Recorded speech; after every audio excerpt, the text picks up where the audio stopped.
সত্যি বাংলা জুড়ে যে ভোট হিংসা রাজনীতি আমাদের মন খারাপ করছে, কিন্তু এর মাঝেও কিন্তু বাংলার এক প্রান্তে জালিয়াতির কারবার চলছে, ঠিক তেমনই পাসপোর্ট জালিয়াতি। আর এবার পাসপোর্ট জালিয়াতি মামলাতে আজাদ মল্লিকের নামে চার্জশিট দিল এনফোর্সমেন্ট ডিরেক্টরেট। নৈহাটি এবং মধ্যমগ্রামে ভোটার কার্ড রয়েছে আজাদের, এমনটা উল্লেখ করা হচ্ছে চার্জশিটে। আজাদের বিরুদ্ধে চার্জশিটে খুলে যাবে এই মামলার আরো নতুন দিশা।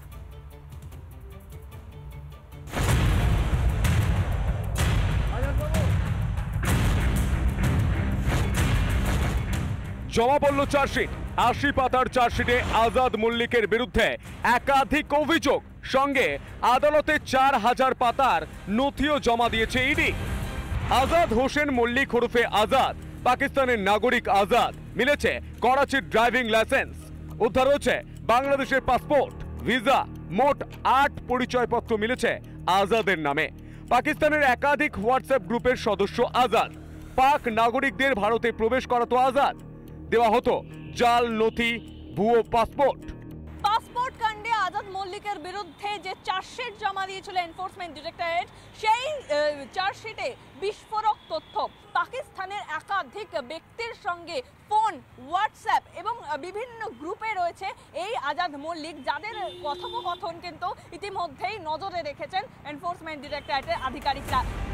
আজাদ মল্লিককে চলতি বছরের এপ্রিল মাসে বিরাটি থেকে গ্রেপ্তার করে ইডি।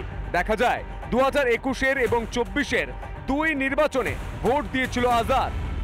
এত বলা সত্ত্বেও একটা স্বশাসিত ইলেকশন কমিশন, তাদের নিজস্ব লোকজন থাকবে না কেন? এরকম করে পাকিস্তানের লোক, তার মানে পাকিস্তানের জঙ্গিরাও তাহলে ইলেকশন কমিশনের মানে ইলেকটোরালের নাম আছে। বাংলাকে ব্যবহার করে এত বড় জালিয়াতি কলকাতা পুলিশের প্রাক্তন কনস্টেবল থেকে শুরু করে আরো অনেকেই যুক্ত এই কাণ্ডে।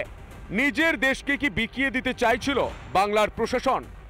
এই রাজ্যের সরকার সম্পূর্ণভাবে টাকার বিনিময়ে রাজ্যের সমস্তটা দেশের সার্বভৌমত্ব, দেশের নিরাপত্তা, আভ্যন্তরীণ নিরাপত্তা, জাতীয় নিরাপত্তা সবটাতেই আজকে ধ্বংসাত্মক রাজনীতির জায়গায় নিয়ে গেছে।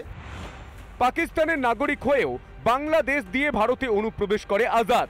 এই নথি জাল চক্রে বহু বাংলাদেশি এজেন্টও রয়েছে বলে অভিযোগ। আর এরা আছে বলেই তো দিদি আছে, এরা না থাকলে দিদি আজকে প্রাক্তন হয়ে যেতেন।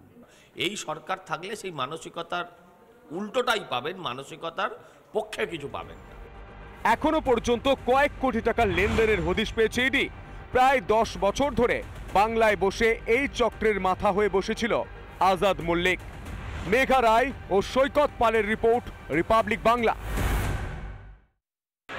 নানা ধরনের কন্টেন্ট দেখার জন্য লাইক করুন, শেয়ার করুন আমাদের ফেসবুক পেজ, সাবস্ক্রাইব করুন আমাদের ইউটিউব চ্যানেল। পাশাপাশি অন্যান্য ব্রেকিং নিউজের জন্য অবশ্যই চোখ রাখুন রিপাবলিক বাংলায়।